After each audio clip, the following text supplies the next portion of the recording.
la nube. Ok. Hoy es 23 de junio de 2021 y estamos trabajando el capítulo de la Asociación Psicoanalítica Argentina sobre lo infantil, cómo nos cambia un mundo que cambia, una mirada en perspectiva hacia lo porvenir. Dentro de este espacio vamos leyendo con los autores los capítulos de los libros escritos en pandemia, y justamente lo que nos interesa especialmente, a mí me interesa, es escuchar a los autores leer sus trabajos, porque tiene, como yo digo, otra llegada, tiene otra vitalidad leer al autor transmitiendo sus ideas. Puede leer el trabajo a la letra, puede no hacerlo, eso queda a gusto del autor, pero lo importante es que nos transmita sus ideas. Para eso y para escucharlo mejor, incluso, les voy a pedir que por favor apaguen los micrófonos. Los voy a se van a mutear por un ratito, digamos, ¿no? Para poder permitir escucharnos mejor y que salga mejor la grabación también, ¿verdad? Es decir, entonces nos encontramos ahora con Jorge Catelli, que nos va a traer el testimonio de una práctica para volver a pensar las coordenadas del sujeto. En ese sentido, digamos, quiero remarcarles que pertenece al libro Las redes de lo humano de las redes, ¿no? En algún momento a veces cambio el nombre y digo las redes humanas, lo humano de la red, por las dudas, lo leo en ese sentido. Y les voy a presentar a Jorge Catelli, que es conocido por todos nosotros como psicoanalista, profesor e investigador de la Universidad de Buenos Aires, full member and analyst trainer de la Asociación Psicoanalítica Internacional, miembro titular en función didáctica de la Asociación Psicoanalítica Argentina y de FEPAL, la Federación Psicoanalítica de Latinoamérica. Disculpen que mientras voy haciendo entrar gente. Es miembro también del Freudian Legacy Committee de la International Psychoanalytical Association, 2019 al 2021. Es miembro cofundador del capítulo Psicoanálisis y Educación de la Asociación Psicoanalítica Argentina. Es cofundador de las jornadas de psicoanálisis y educación APA-UBA. Les pido, por favor, que cierren los micrófonos. A ver, si no lo tendré que... No lo haré desde acá.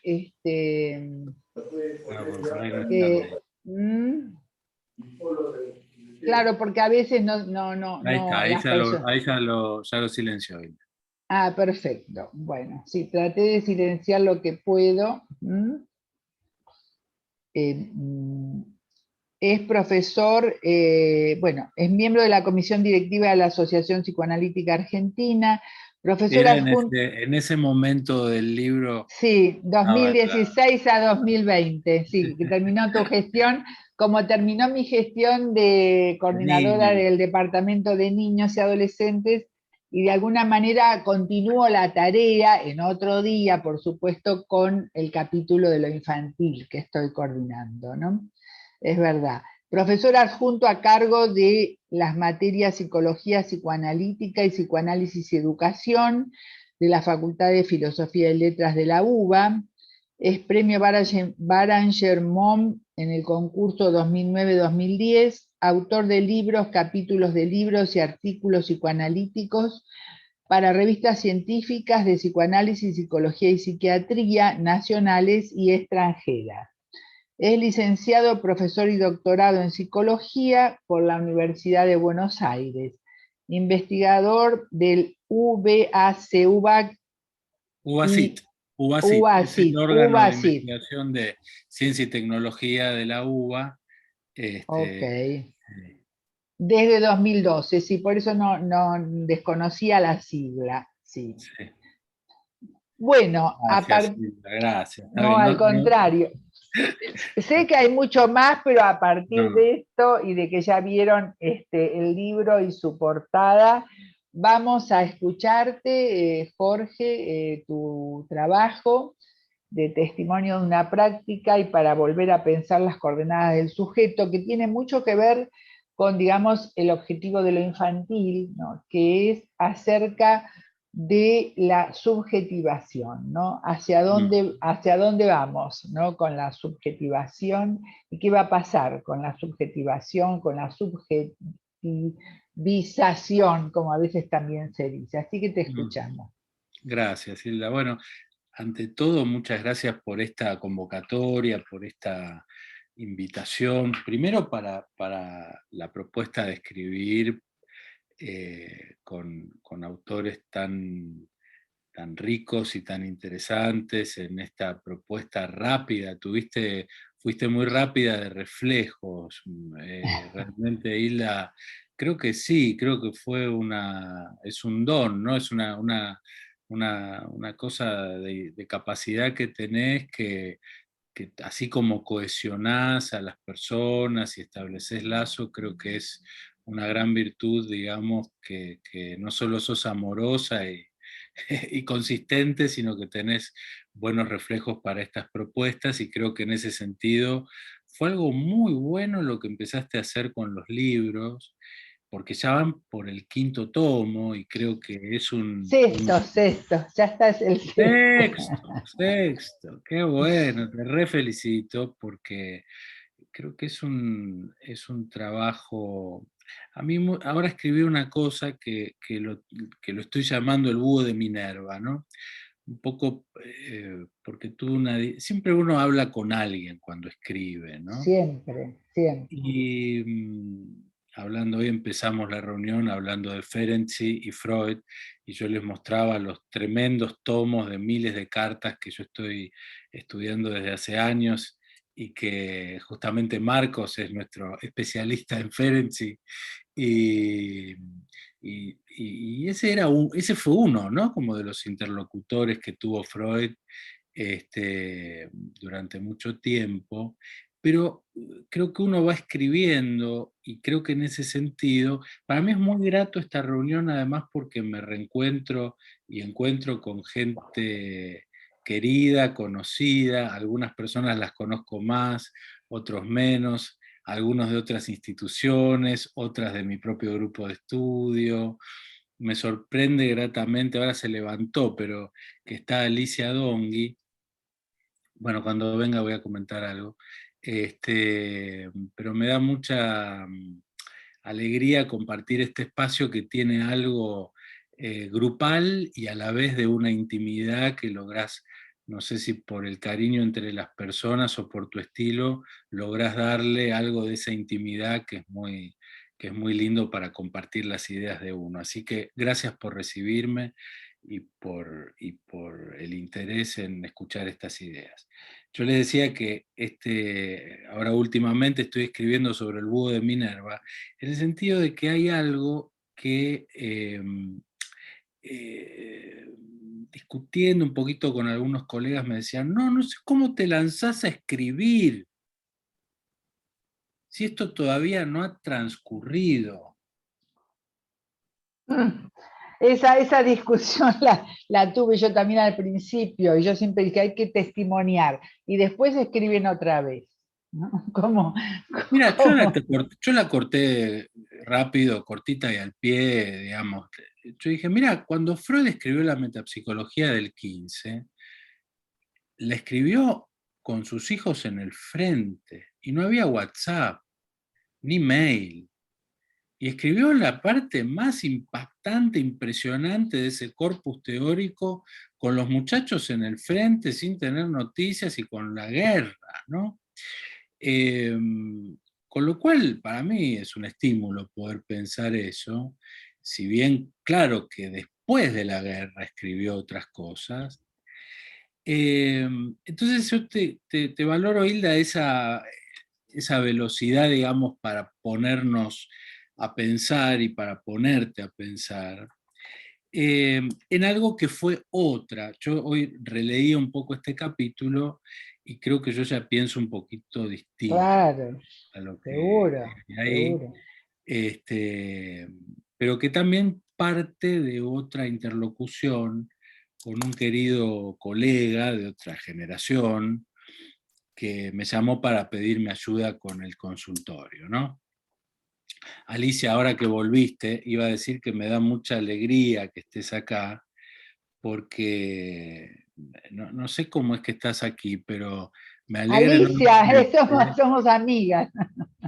No, me da una alegría enorme porque mi primer trabajo sobre identificación lo escribí en el año 89 con Alicia Dongui, en el Centro de Salud Mental número 4.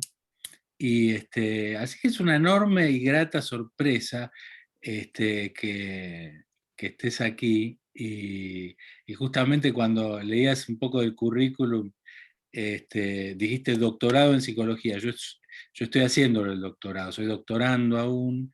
Y justamente el tema grueso, digamos, del doctorado, no les voy a decir toda la cuestión, pero tiene que ver con la identificación y tiene origen en aquel tema que hace 30 años, digamos, un poquito más, había escrito allá, inspirado en el centro número 4 con Alicia. Bueno, entonces a partir de esa interlocución con este colega que me decía, ¿cómo hago? ¿Cómo estás haciendo con los pacientes, con el Zoom, con el Skype y con el WhatsApp? Bueno, empezó y él me dice, lo que pasa es que no es lo mismo.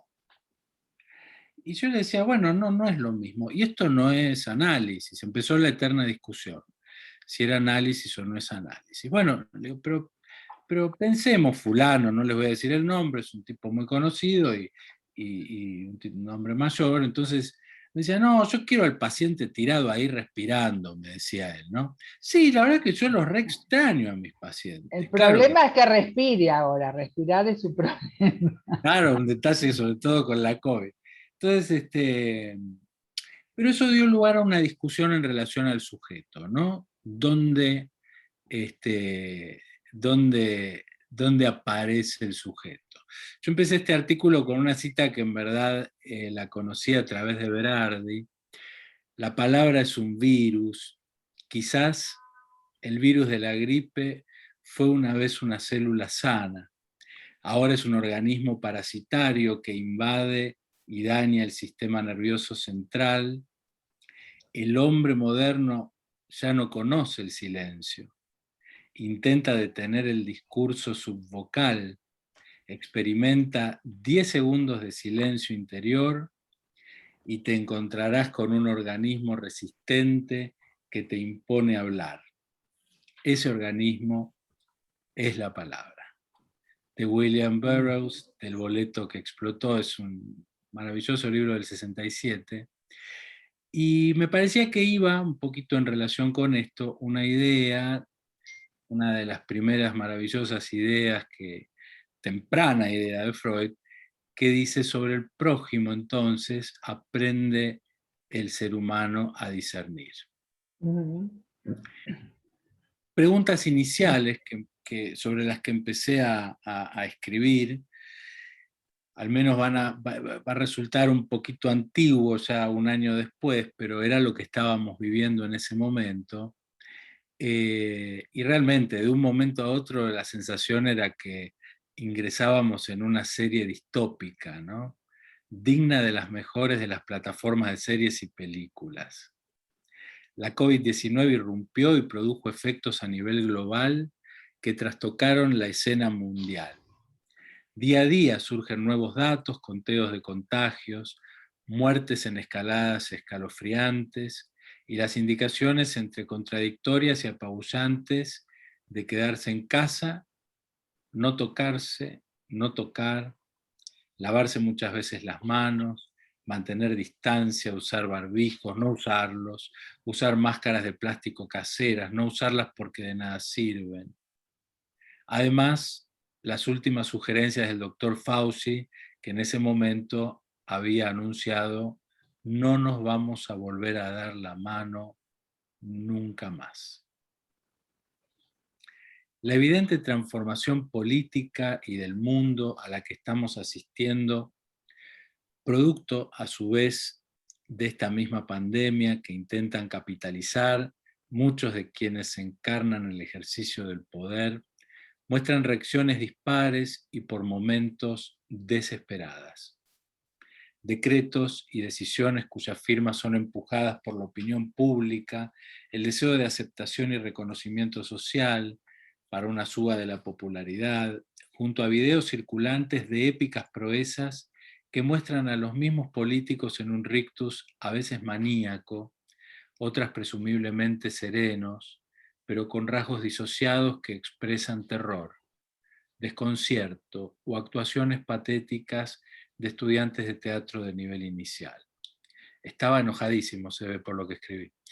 Al decir de Garma, si no me bancaba nada. Aparte yo veía todas esas cosas acá en el exterior, en todos los lados, veía como esa sobreactuación, ¿no? Después, un poquito a la vuelta del tiempo, uno va viendo quiénes eran más genuinos, ¿no? Garma hubiera dicho: nuevas manifestaciones en diversos órdenes del sometimiento masoquista por los engaños del super yo. Los cuerpos vuelven a ser cada vez en mayor primer plano bastiones sitiados del biopoder y renovados objetos de la biopolítica. A mí me interesó también una cosa que fue parte de un diálogo una conversación, digamos, con gente allá de la facultad, que fue un diálogo muy apasionado en este tiempo, en relación a cómo se precipitaba algo de aquel paradigmático sistema del panóptico de Bentham, tomado por Foucault, sobre todo en relación con lo que nos preguntábamos. Yo creo que en ese momento salió rápidamente Agamben a hablar, ¿no? Agamben fue el primero que salió, y atrás de Agamben Zizek, ¿no? Fueron los dos que salieron con los tapones de punta. A mí al principio me gustó mucho, y sentí que, bueno, eran intelectuales de izquierda, aparte el Tano a mí me gusta particularmente, y sentí que decían algo que yo estaba sintiendo y que no terminaba de encontrar las palabras. Después, con otro Tano, empecé a darme cuenta que se habían apresurado un poco, ¿no? Que había algo, y que por otro lado tenía que ver con algo de esa situación que fue muy fuerte de entrada, ¿no? En relación Sí, a la estimulación de sí. la denuncia, a la sospecha del otro, ¿no?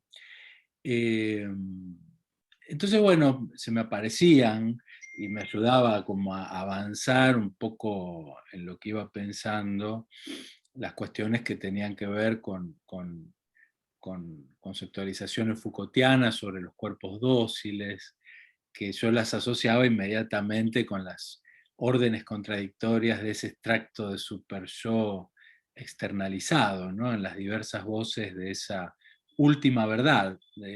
Había como una nueva cuestión cada día, cada semana, era algo muy dinámico el año pasado, y que aparecía como legitimado además en esta cuestión hasta de la fuerza pública, y con algunas preguntas que a mí me iban surgiendo sobre la salud mental, más allá de la dimensión orgánica de la salud, en términos de la salud física, pero que no me parecía suficiente lo que se estaba eh, planteando públicamente en relación con la salud mental, y me encargué de hacer todo lo posible por decir públicamente algunas cosas en ese sentido, ¿no?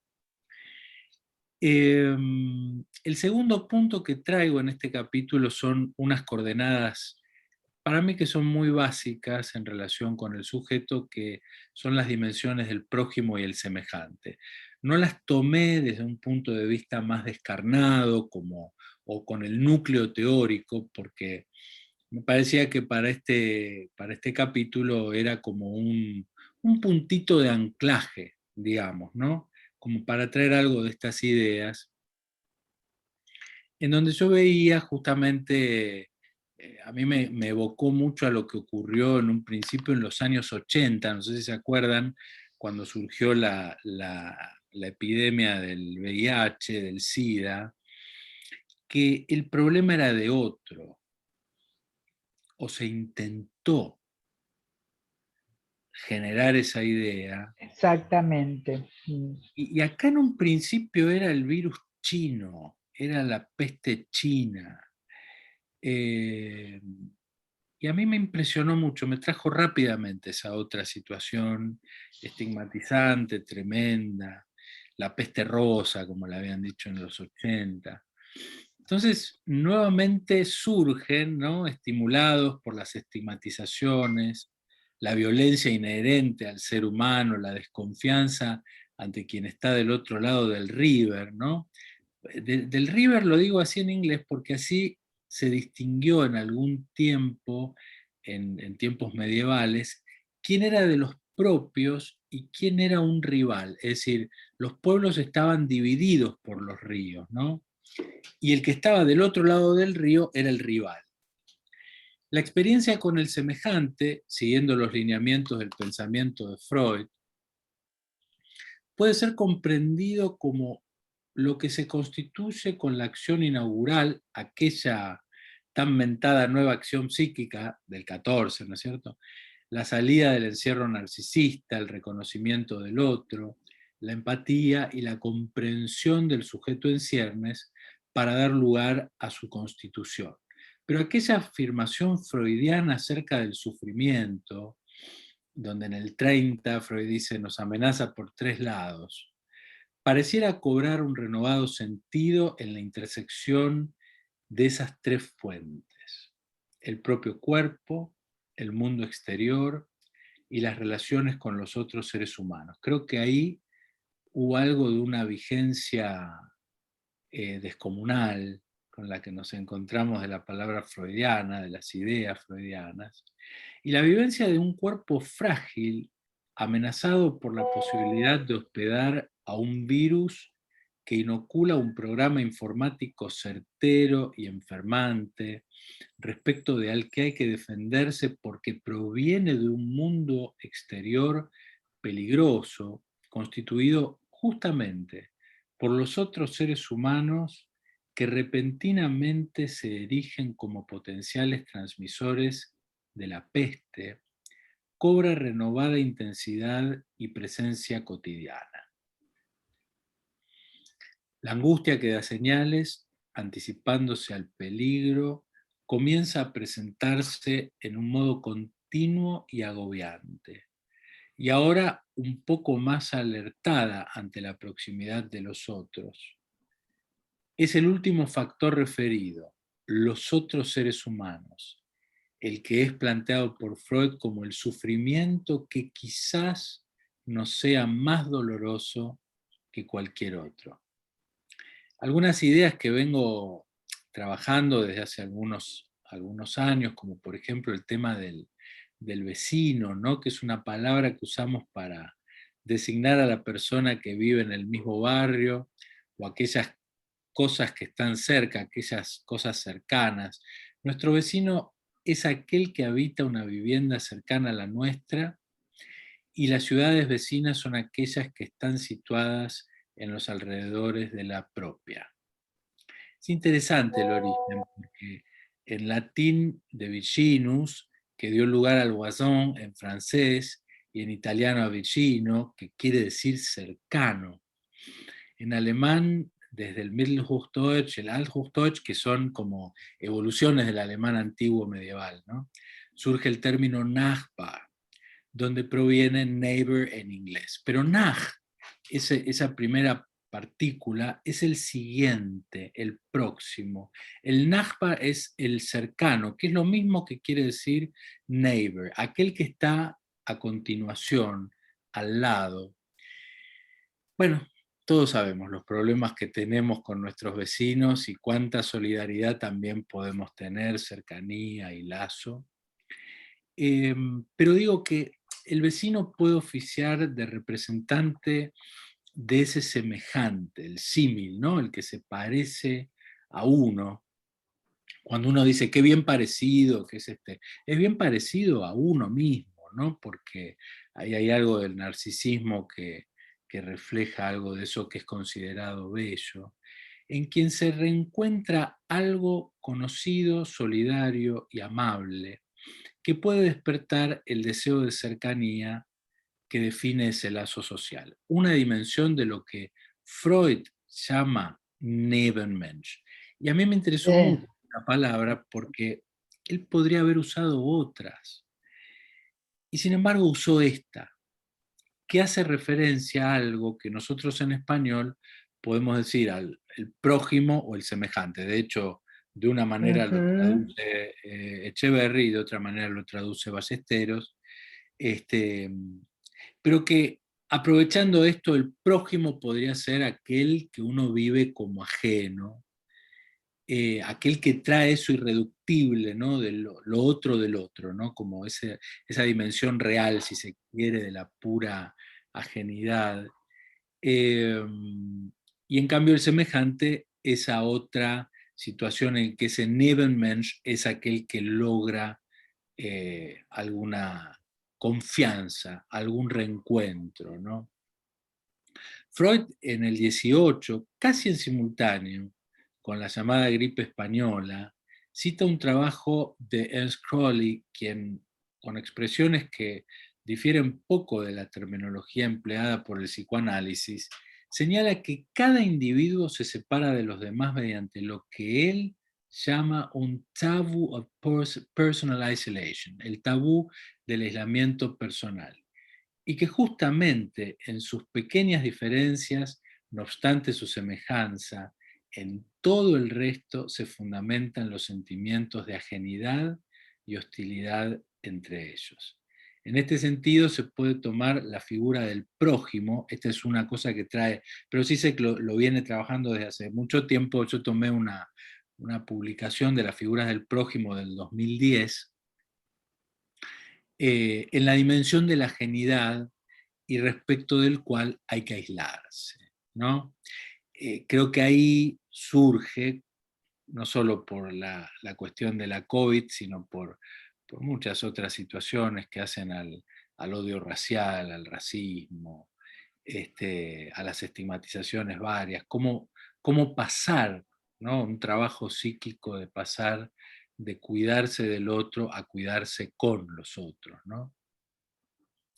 Y aquí viene algo un poquito de lo que yo les comentaba al principio, en una tercera sección de este capítulo, en donde yo planteo algo de la autoconservación y el psicoanálisis como práctica.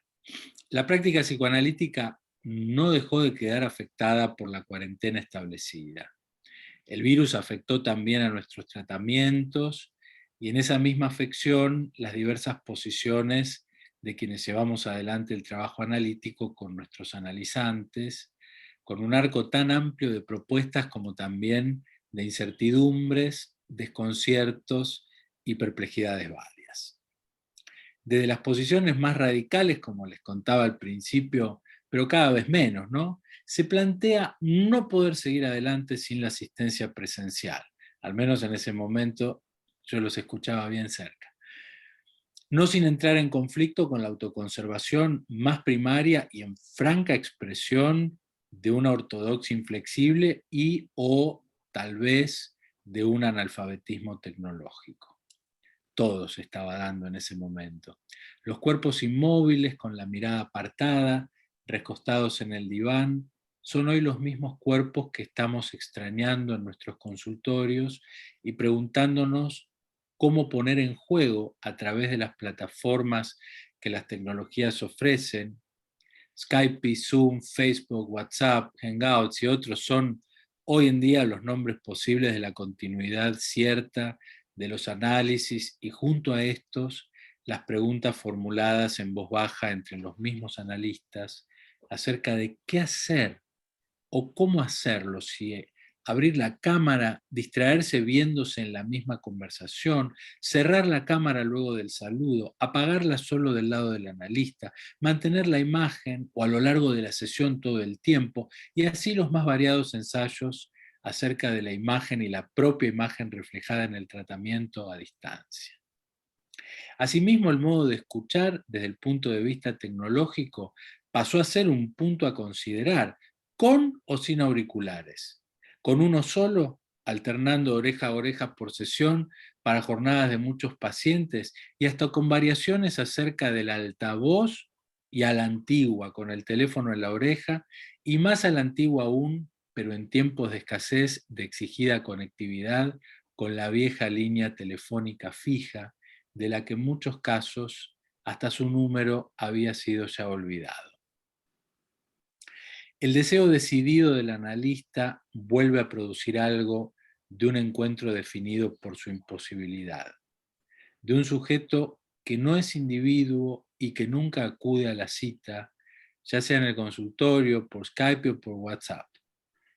Y de este modo vuelve la palabra a ser el virus que infecta al organismo, transformándolo una vez más en cuerpo erógeno, en un recorte de esa experiencia, en un entre que inaugura otro contagio necesario de nuestra práctica clínica, la transferencia. Ha de ser esa otra escena, la transferencial, la que alojará el virus que habita y vehiculiza nuestra práctica, el virus de la palabra. Y ahí le di lugar a una cuarta sección dentro del capítulo, haciendo honor un poquito a la propuesta de Hilda, al tema del testimonio, ¿no? Un testimonio a lo largo del tiempo con el virus de la palabra. Y ahí cuento un poquito que hace muchos años yo comencé el trabajo a distancia en una suerte de consultorio sui generis. Yo viví un tiempo por estudios de posgrado que hice en Alemania, en la ciudad de Múnich. Y claro, yo en ese lugar, en esa especie como de campus, se diría, yo era como el mayor, era recontra jovencito, pero era de los mayores, y era de los que estaba recibido, ¿no?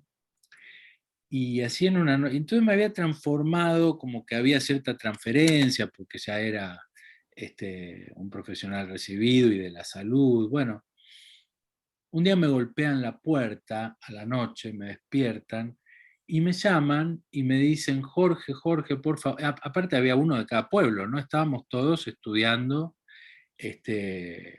para mí eran estudios de posgrados, pero había otros que estaban haciendo el grado.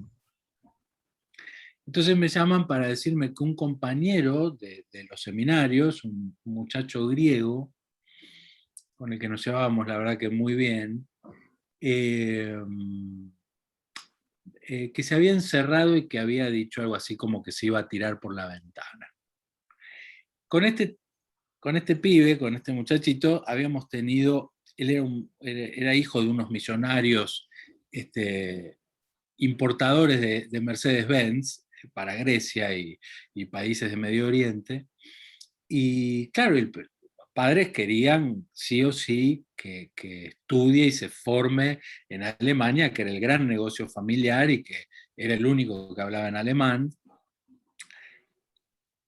Y el pibe se la pasaba hablando de cómo extrañaba su isla, cómo extrañaba el mar, cómo extrañaba los colores, que en Alemania era todo gris y que hacía un frío, lo cual era verdad, un frío tremendo. Bueno, y habíamos compartido algo de eso, de que yo también venía, dicho así, del sur, ¿no?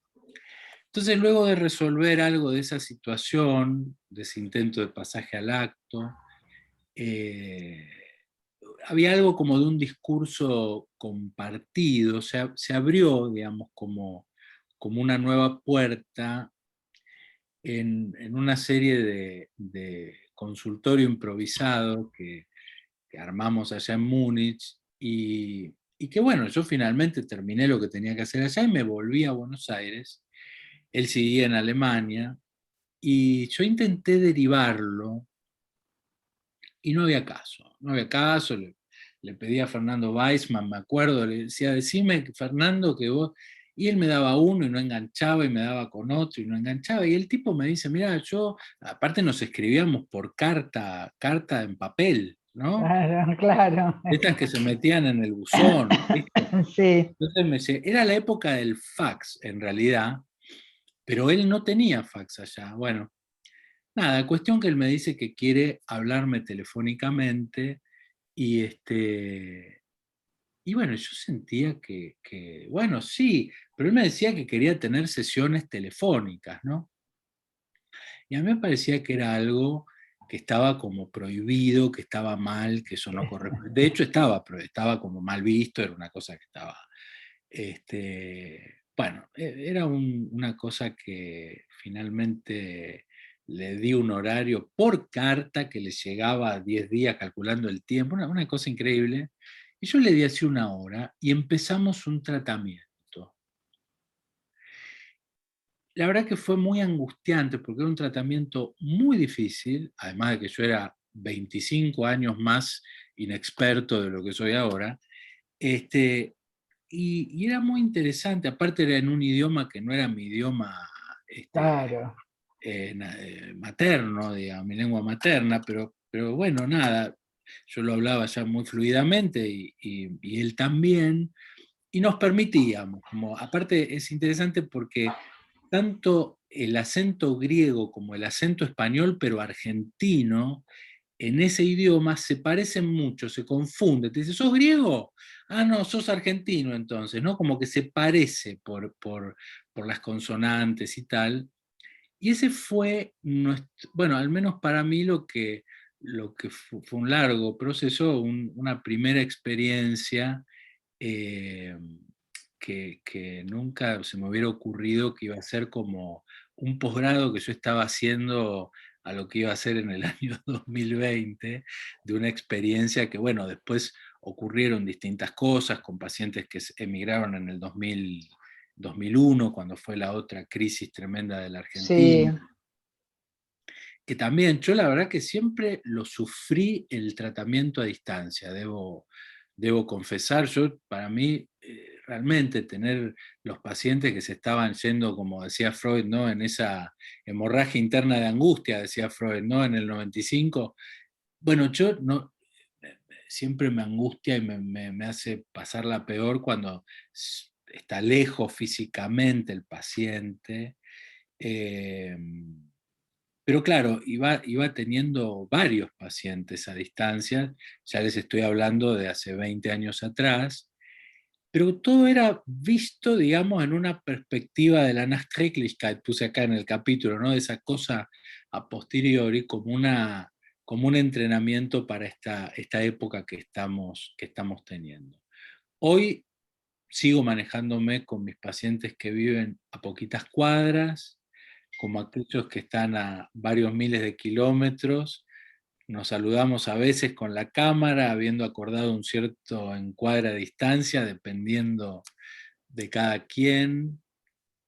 Mi paciente se ubica en algún lugar más o menos cómodo, privado, y apagamos las cámaras. En general ese es un encuadre que vengo teniendo, pero varía con cada paciente, por supuesto, ¿no? Este, bueno, yo en el capítulo cuento que también lo de la mirada encima de la pantalla y la cámara me resulta, bueno, agotador, como el trabajo cara a cara, un poco como lo que decía Freud, pero que hay algo de la singularidad una y otra vez que se pone en juego en esta nueva puesta en forma de nuestra práctica, ¿no? Ahora con las delicias de las nuevas tecnologías y los problemas que también tienen, ¿no? En una quinta y anteúltima, ya voy terminando, una quinta sección de mi capítulo, hice un poquito aquella paráfrasis de Mazota, ¿no? Donde no grita el tero, le puse, ¿no? Por el sujeto y las resistencias. Hay pacientes que transfieren la frustración y el enojo de modo directo y sin escalas, ¿no? El virus de la transferencia sigue contagioso, activo, duradero, a distancia, en la proximidad, tanto como la aparición, Exactamente, sí. ¿no? Porque uno puede creer que quiere hacer el bien y que uno es bueno, pero, viste, la transferencia te la manda todo el tiempo, se te aparece ahí el virus, ¿no? El virus ese. Y esa aparición sorpresiva del sujeto a quien tantas veces salimos infructuosamente a buscar, o bien, en el mejor de los casos, esperamos con mayor o menor paciencia, advertidos de que aparecerá allí donde no lo esperamos, como en la vieja metáfora del tero, que grita allí donde está lejos de su nido. Esto parecería que no excluya el factor tridimensional del cuerpo en análisis.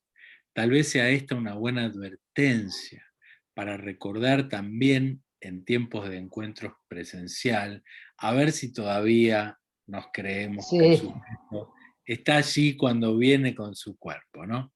Pero bueno, sí, no algunos... creérsela, exactamente, de acuerdo. Tal cual, uno se la cree. Bueno, ¿viste eso que decía Freud, esa metáfora tan hermosa que dice, uno va al cine, no, al cine no, al teatro era, va al teatro tranquilo y está en la sala y está instalado en su butaca mirando el espectáculo y de pronto entra un tipo y grita, ¡fuego! ¡Fuego! Y uno se alarma y se sale de la historia que estaba mirando. Dice, bueno muchachos, eso es la transferencia. Mm. Ahora, uno puede ir inadvertido al teatro. Los analistas no vamos más al teatro tranquilos, vamos, léase a la sesión, al análisis, vamos a sabiendas de que en algún momento va a entrar este que grita fuego, fuego, y que tenemos que entrar a esa escena a sabiendas de esa situación, ¿no? Eh, Algunos pacientes insisten en no poder por las vías digitales. Esto empezó, algunos decían, no, no, no, yo hasta que no vuelva, como una cosa así determinada, cristalizada. Bueno, en cada caso se me fueron ocurriendo como cosas diversas.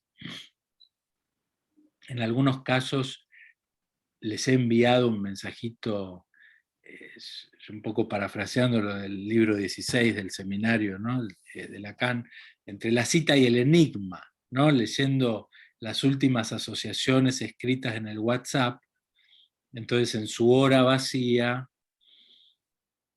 le ponía algo así que decía, por ejemplo, a uno una paciente que había leído un poco que veníamos intercambiando antes, le ponía algo como, por ejemplo, ¿va por ahí? Ujú. Claro, no tenía nada que ver con nada, tenía que ver con algo que había ido leyendo anteriormente y que me había dicho que no iba por ese lado, me había escrito. Inmediatamente me respondió, ¿qué? Así con muchas E al final. Te equivocaste de persona, me pone. Yo me mantuve online, por ejemplo, en esa escena, permitiendo que vea mis tildes azules para que supiese que estaba ahí, leyéndola. Ella también seguía ahí en línea y en silencio, y soportamos como unos 5 minutos así. Yo un poco me la imaginaba, ¿no? Como mirando la pantallita, hasta que me escribió un signito de interrogación, y ahí me pareció adecuado ir a buscar la pregunta, ir a buscar a mi paciente, no sin esa emoción de quien se alivia de que el otro pareciera que llegó a la cita. Y entonces toqué ahí el telefonito de la pantalla para que finalmente atendiera y comenzara a hablar. Indefectiblemente pienso en Freud, en tiempos de la guerra, lo que comentaba antes cuando escribía con los hijos en el frente, pero más aún me acordaba de esa cita que él le agrega a los sueños 25 años después, cuando pone: la tesis tan perentoriamente formulada aquí, todo lo que perturba la prosecución del trabajo es una resistencia, podría dar origen con facilidad a un malentendido. Desde luego, solo tiene el valor de una regla técnica, de una advertencia para el analista. No debe dudarse de que durante un análisis pueden producirse diversos hechos ajenos a la intención del analizado. Y escuchen esto que me parece hermoso, con la ironía y la gracia que lo dice. Puede morir el padre del paciente sin que él lo haya matado. Sí. También puede estallar una guerra que ponga fin al análisis. Pero tras la manifiesta exageración de esa tesis, se esconde un sentido novedoso y correcto. Por más que el suceso perturbador sea real e independiente del paciente, a menudo depende de éste el grado de perturbación a que da lugar, y la resistencia se evidencia inequívocamente en el pronto y desmedido aprovechamiento de una oportunidad tal. Para ir terminando, cuando estaba escribiendo el capítulo, se estaba en ese momento legitimando el retorno a la práctica psicoterapéutica de modo presencial, con los protocolos y tal, ¿no? Una reapertura legitimada en tiempos en que los números de contagios y muertes por COVID-19 llegaron a los valores más altos en todos estos meses, y los que se vendrían, que no lo sabíamos aún. Vuelve una y otra vez la pregunta acerca del sujeto y en dónde aparece, así como el sujeto no aparece necesariamente allí, en el lugar al que acude presencialmente el analizante para recostarse en el diván. Una vez más hemos descubierto que el consultorio no se trata exactamente de ese edificio en que recibimos a las personas que nos consultan y con quienes trabajamos, o en términos de hoy, en que hemos trabajado mayoritariamente y sosteniendo nuestra práctica clínica. Y otra apertura a la pregunta respecto de dónde está nuestro consultorio pareciera ser sostenida por la idea de que nuestros consultorios están en nuestras palabras reverberantes que llegan al otro, en nuestros silencios que hacen de caja de resonancia de las palabras de quienes nos consultan, en el encuentro siempre fallido y en el una vez más sostenido deseo del analista.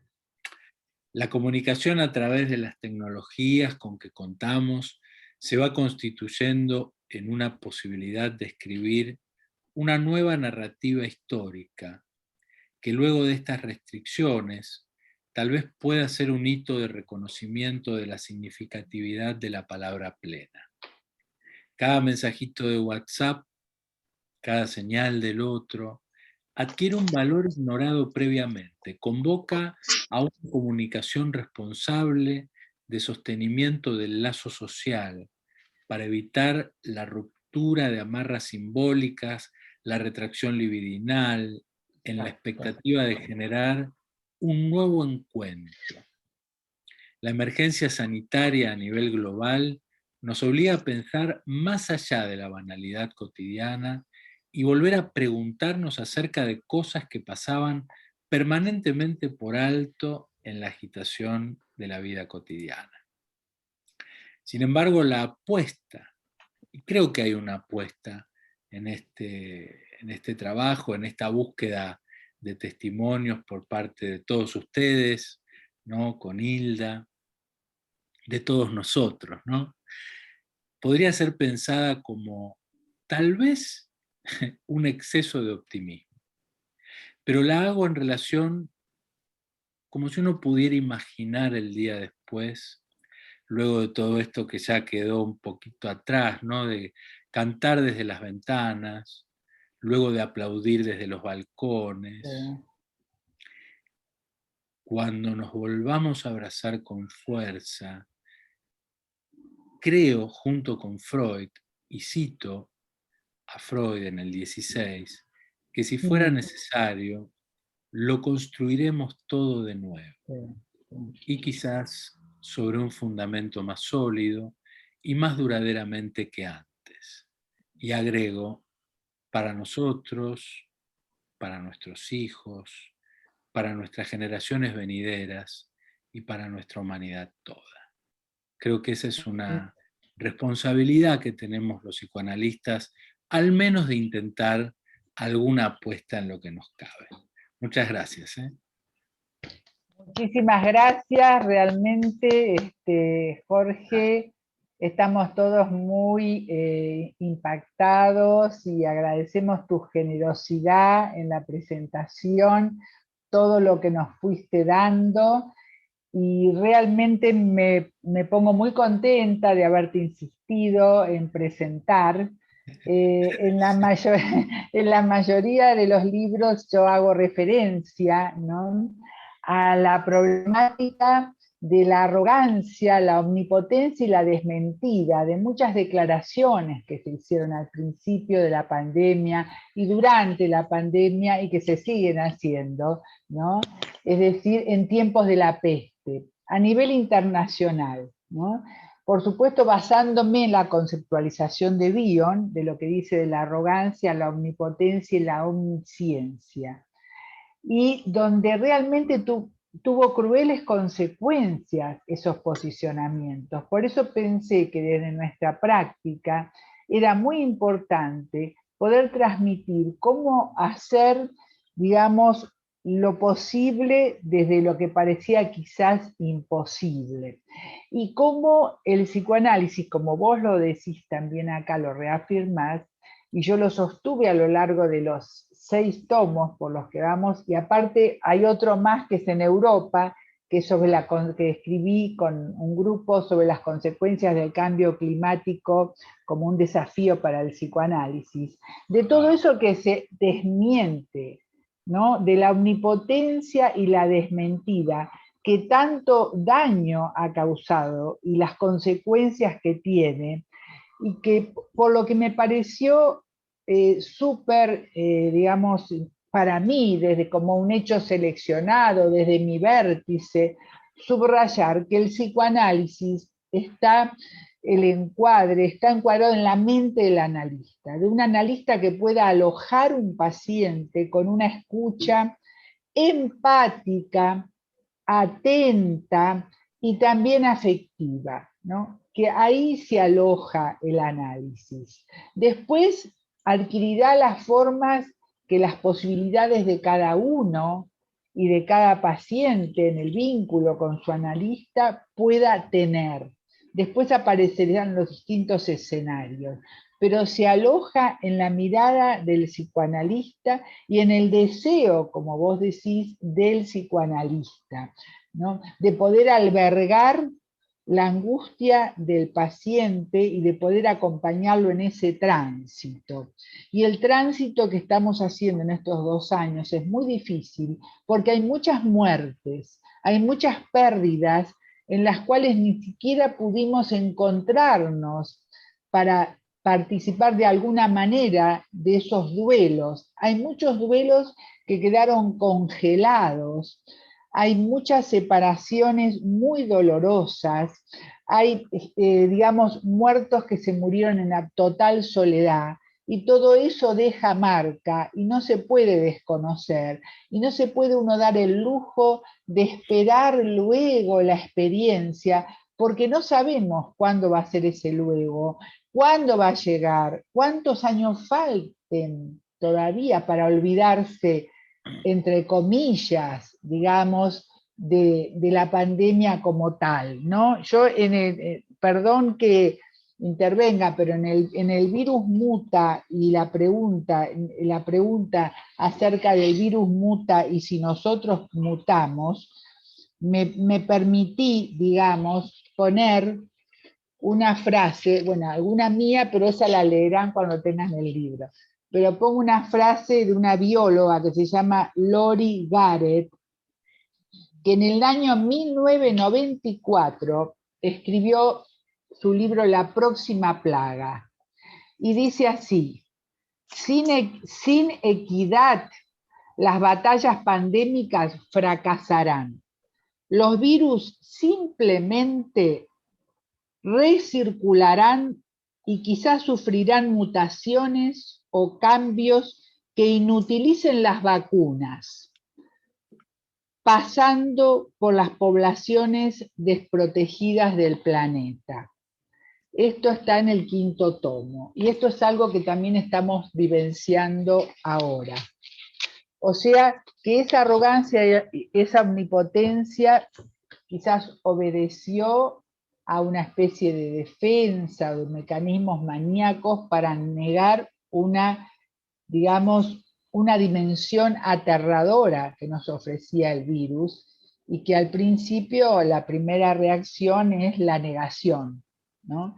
Y que yo creo que el trabajo de todos permitió justamente, como decía Pillon Rivière, que en tiempos, digamos, en tiempos de incertidumbre, en tiempos de catástrofe, es importante generar proyectos colectivos para sostener la esperanza, la confianza en que todo esto que estamos haciendo, y es cierto que vos también lo decís en algún momento del trabajo respecto a esta tarea, ¿no?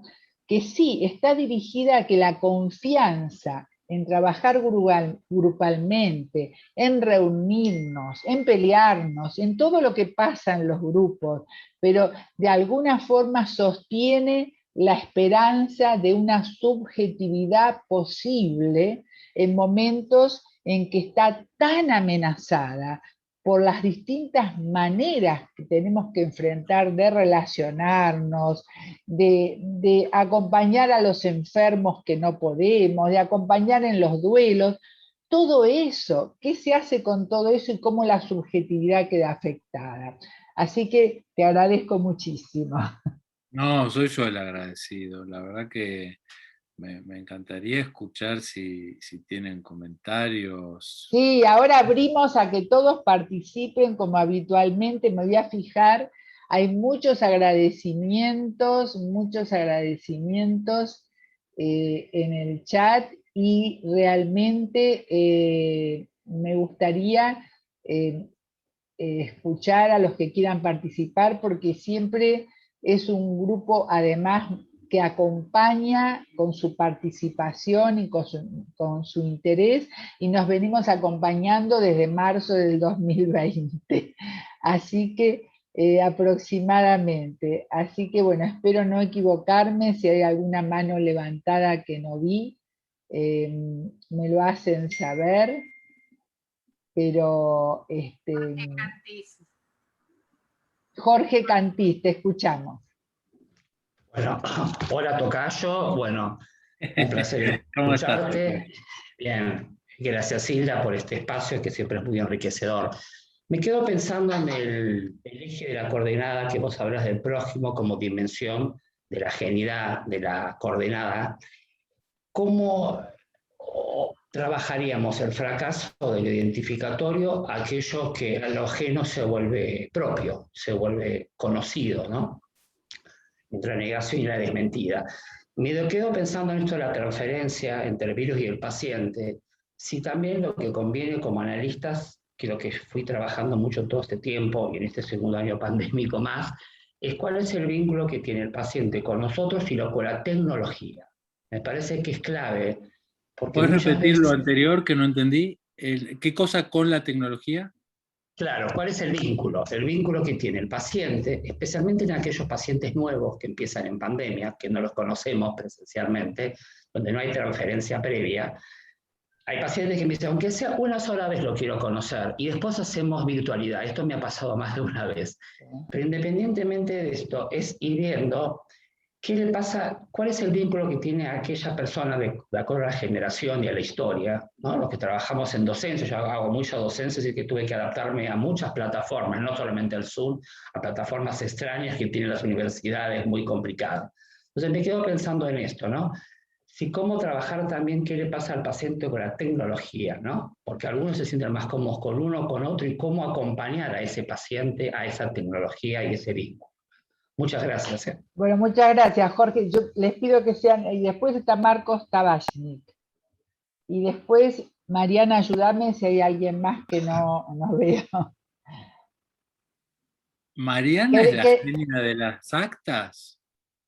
En realidad, es Mariel, pero está ahora de viaje y la estamos extrañando Mariel mucho. Basabe, ahí está. Sí, pero Mariana tiene lo suyo, Mariana tiene lo suyo. Vamos, Mariana, todavía. Sí, exactamente. Está Marcos con la mano así levantada. Dale, Marcos, bueno, te escuchamos.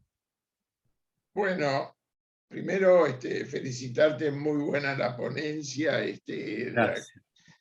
Son más las preguntas que las reflexiones, por la intensidad y la profundidad de lo que has manifestado.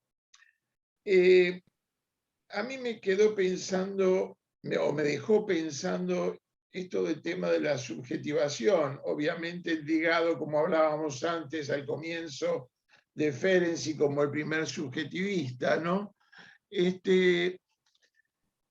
¿Cuál es el cambio en nuestra subjetivación? Porque estamos atravesando, en más, en menos, todo un cambio, todo un duelo que habría que ver hasta dónde ese duelo se va llevando a cabo, del duelo de lo presencial, por lo menos en cierta mayoría, claro, de lo presencial, de la falta de contacto, del cuerpo, de los gestos y de las miradas. Esa es una primera situación que planteo. Creo que nos ha salvado en esta situación de pandemia en que cada uno de nosotros ha despertado un hereje. Ese hereje que pudo salirse del análisis tradicional o al que estaba cada uno acostumbrado en su propio consultorio y a repensar la situación que nos tocaba vivir con urgencia. Y de alguna manera también pienso que la demanda, la incertidumbre y la muerte nos han evitado entrar a nosotros en el desamparo de lo que implicaría o hubiera implicado no tener los teléfonos, la computadora, e inclusive teniéndolos, el desamparo de lo que era un análisis para algunos de nosotros novedosos. No por el material del paciente, sino por los otros elementos que, por lo menos a mí, en título personal, me faltan del análisis más completo, si podríamos llamar, con un otro. Muchas gracias. Gracias a vos. También está Ana María Slonitsky, Ana te María, escuchamos. Ana María, desmuteate. Hola Ana María, hola. Gracias. ¿Qué tal? Bien. Felicitaciones por la exposición, pero resulta que, digamos, vos ya tenés 20 años de experiencia, Jorge, en el tema de lo virtual, y Sí. yo quiero hablar de mi primera vez, que es muy reciente, mi primera vez después de los 70. Porque yo decía grande que jamás, grande. Ya un poco oxidada sería. No. Pero, wow. no, después de los 70, de los 70 años. Yo pensé que nunca iba a transitar esto de trabajar por... No, sí, había tenido una supervisión con una chica en Barcelona, que fue muy interesante, y algunas comunicaciones de pacientes de viaje, pero nunca un tratamiento, y nunca un tratamiento empezado sin el encuentro corporal, digamos. Y yo empecé a aprender con entusiasmo y a descubrir, sí. Espera que puntúo lo que quiero Tengo decir. confianza, puntúa porque estamos Sí. sobre el final y lo queremos escuchar a Sí. Jorge, dale.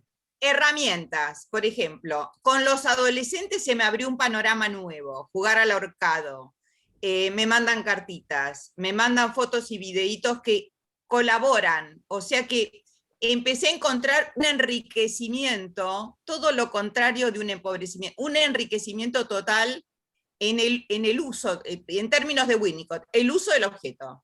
Y que me mandaron un chico, por ejemplo, y no sabía qué jugar, y el chico me resolvió el tema, me dijo, te voy a mostrar mis juguetes. Entonces me mostró en su habitación cuáles eran los juguetes, y él eligió los juguetes.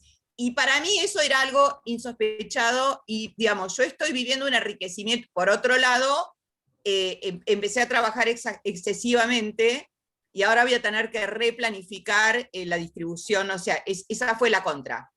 Nada, cerré, Hilda, me porté gracias, bien. Gracias. Hoy te portaste bien, Anita. Muy bien, está muy bien. Mirta Iguan también, y ya pasamos a escucharlo a Jorge. Bueno, hay cierta parte que me pongo... Sí. ¿Me escuchan?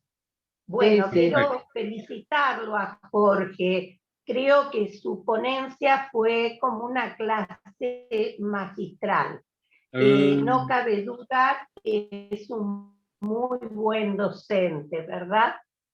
Bueno, eso por un lado. Por otro lado, quería hacerte una pregunta, Jorge, porque Sí, me identifiqué con vos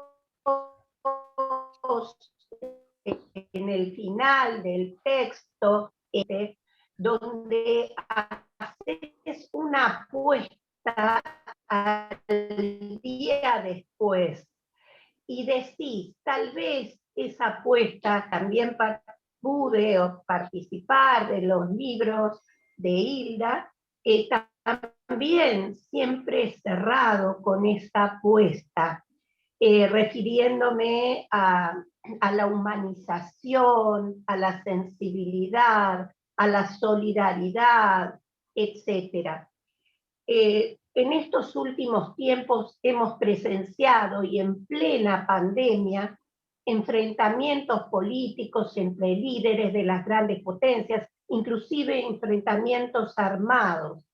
Y eso en lo macro, y en lo micro también asistimos a mayor violencia intrafamiliar, abuso sexual infantil, más estigmatización en los grupos, con determinados grupos o con determinados subgrupos.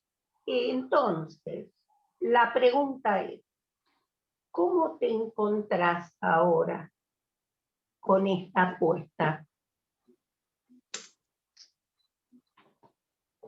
Bueno, ahora sí, Jorge, como nos quedan pocos minutitos, no sé, vamos a, si querés responder o si querés agregar algo, lo que vos quieras. Bueno, ante todo, gracias por el interés, por la valoración, por los comentarios, por todo lo que han ido escribiendo también en el chat, incluso aquellos que se han tenido que retirar. Y creo que hay algo de lo que fue despertando desde la intervención de mi tocayo Cantis hasta lo que acaba de comentar Mirta, que tiene que ver con algo de lo que estamos advertidos un poquito a partir del 30, ¿no? Quiero decir, algo de lo que se plantea como... Gracias, Perla. Muchas gracias. Algo de lo que se plantea como esa desmezcla pulsional en el encuentro con un otro que no responde a lo que uno espera.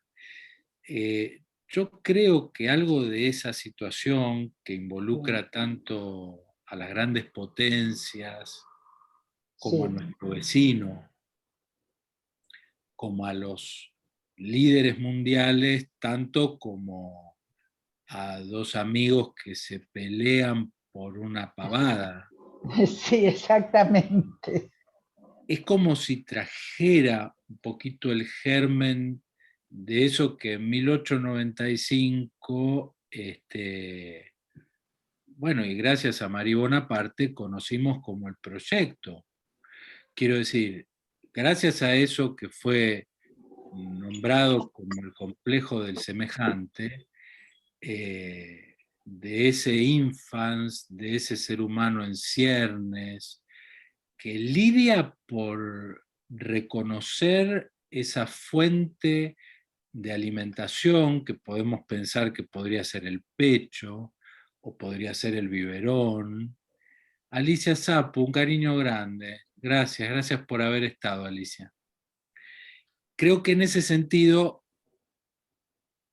lograr el encuentro con el objeto, con algo que el sujeto pueda reencontrarse y calmar algo de ese odio interior. Me estoy poniendo por ahí un poquito kleiniano, pero me parece que es como bastante adecuado para lo que está surgiendo.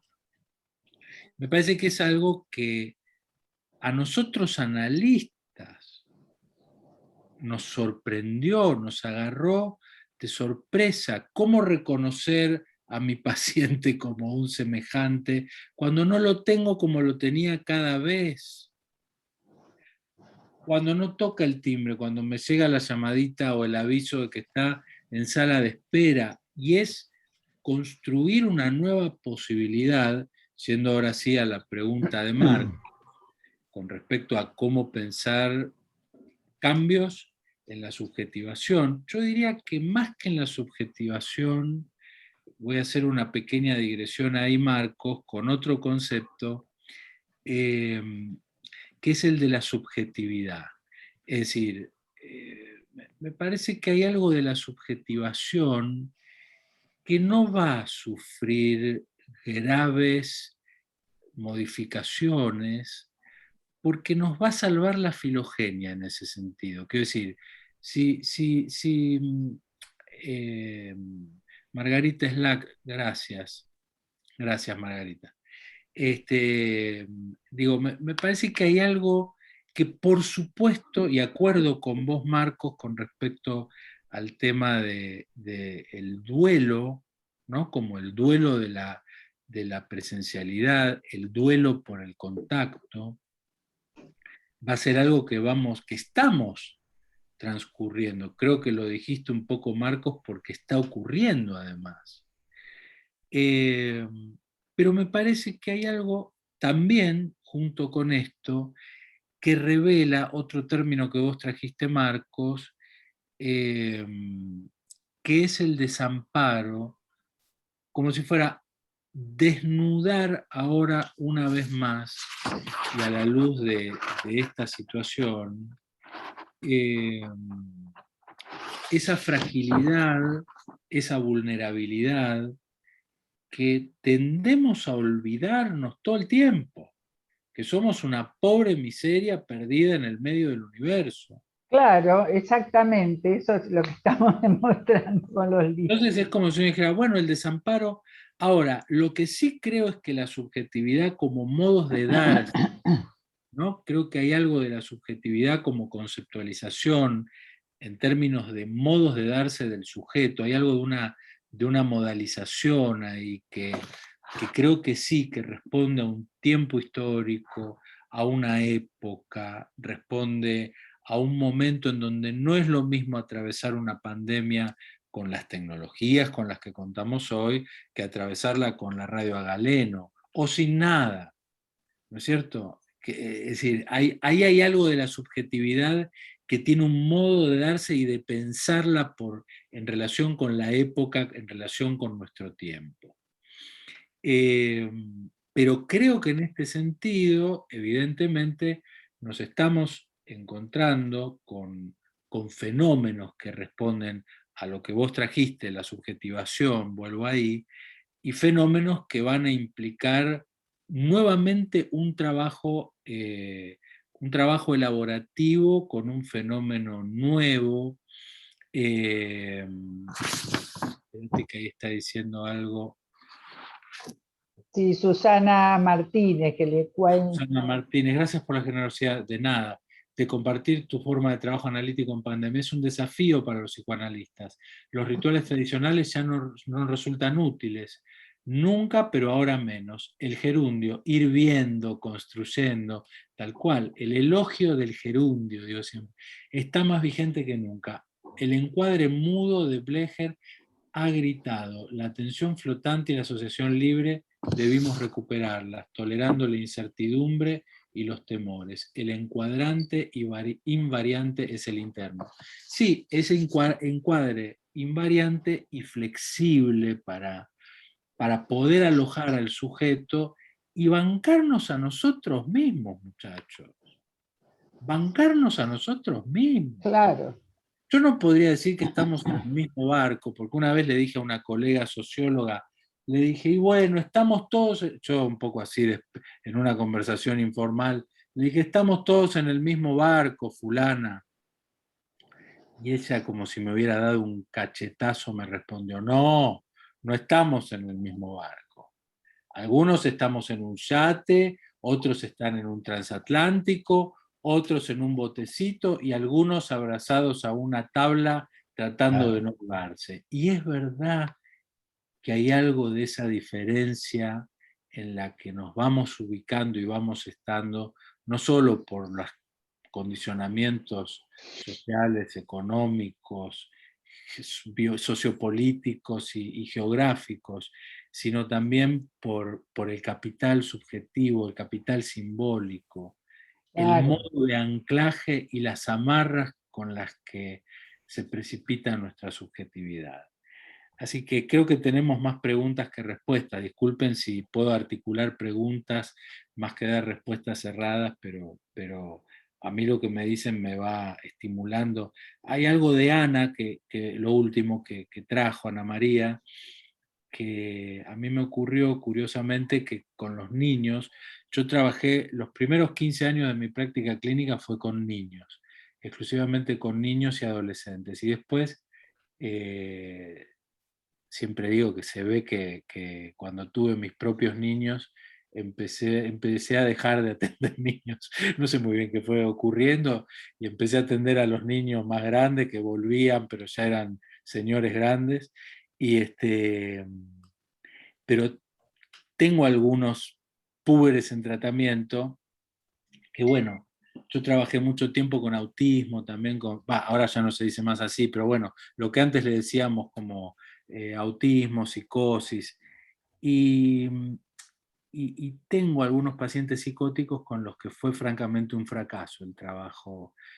Creo que en parte por mí, por mi dificultad, y en parte el límite que me imponía la capacidad simbólica de los pacientes, para los que esa figurita en la camarita no era nada, no resultaba nada, y en cuanto pude hacerlos volver, volvieron al consultorio, y ese tiempo fue un tiempo de una especie de limbo que no. Pero también me ocurrió que con algunos púberes que de pronto abrían la cámara y veía el cuarto de ese niño. Entonces decía, uy, mira, ¿qué es eso que por mi curiosidad, por mi pulsión epistemofílica, ¿qué es eso que tenés en esa repisa que se ve ahí atrás? ¿A dónde? Eso, tráelo. Y se armaba algo que nunca hubiera ocurrido. Claro, claro, eso pasó con los niños, exactamente. Exactamente. Que es un poco lo que estamos haciendo acá. Estamos un poquito cerca del final, me da una pena terrible interrumpir, pero ya sé que mucha gente tiene que retirarse. Y digamos, el próximo miércoles va a estar Claudia Borenstein con su trabajo en el virus muta, nosotros mutamos, ¿no? Que es la pregunta también de hoy. Pero yo lo que quería, digamos, también tomar de los comentarios y de lo que trajiste, como algo a subrayar, ¿no? También, de que las teorías las tenemos que usar como puentes ¿no? Y no como estaciones terminales.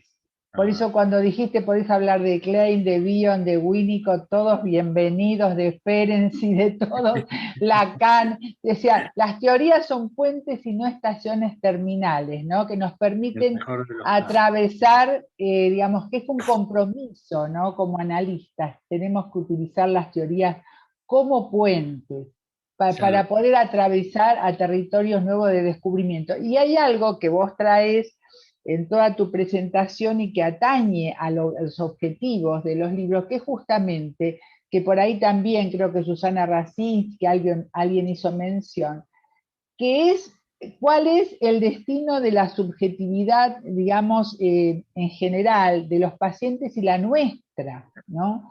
Cómo, digamos, las consecuencias para la salud mental, no solo de los pacientes, sino también de la nuestra, con todos estos avatares, donde realmente el poder agruparnos, el poder intercambiar, reunirnos, permite también hacer como un salvataje de la subjetividad nuestra como analistas, bajarse de la omnipotencia, de la arrogancia, de la desmentida y de la negación, en tiempos de la peste, como muy bien decía Camus, ¿no? Que lo peor de la peste no solamente dejaba al desnudo los cuerpos, sino que dejaba al desnudo las almas. Y cómo tenemos que trabajar, digamos, entre todos para seguir sosteniendo esa subjetividad. Eso es lo que quería rescatar, que creo que es un poco el sentimiento de todos, que de alguna manera lo fueron transmitiendo, ¿no? Y que vos también, o sea, acá estamos nosotros y cómo hacemos ese nosotros, cómo lo armamos, ¿no? Así que, bueno, realmente solo me quedan palabras de agradecimiento, esperarlos a todos para la presentación de Claudia Borenstein el miércoles que viene, y creo que todos salimos, como pasa siempre en estas reuniones de los miércoles, realmente transformados por tu trabajo en este caso. Así que estoy muy contenta de que me llevaste el apunte en la invitación. Qué bueno, gracias de nuevo, Isla. Estoy Gracias a muy todos por haber contenta. venido y haber contribuido también con las preguntas, con las reflexiones que seguramente me van a dar lugar a otras ideas y otras posibilidades. Gracias a todos nuevamente. Aparte, escuchar al autor es otra cosa, siempre digo lo mismo. Es vitalidad lo que transmite, lo que transmitiste también. Bueno, un aplauso muy grande. Gracias, muchas gracias. Gracias, Jorge. Hermoso. Gracias a ustedes, muy amorosos. Hermoso momento, muchas gracias. Hasta otro momento. Esperamos pronto. Ojalá. Chau, chau. Nos esperamos pronto a todos. Dale. Chau, chau. Un cariño. Gracias. Corazoncito. Cuesta despedirse. ¿Qué tal, Inés? No te saludé. Hay muchos que no saludé. Luis, Inés, María Nieves, que siempre la invito. ¿Qué tal? Entré tarde, perdón, no pude entrar antes. Susana, Elsa Silva y Rosas, gracias. Y los espero el miércoles que viene. Un abrazo grande. Chau, Perlita.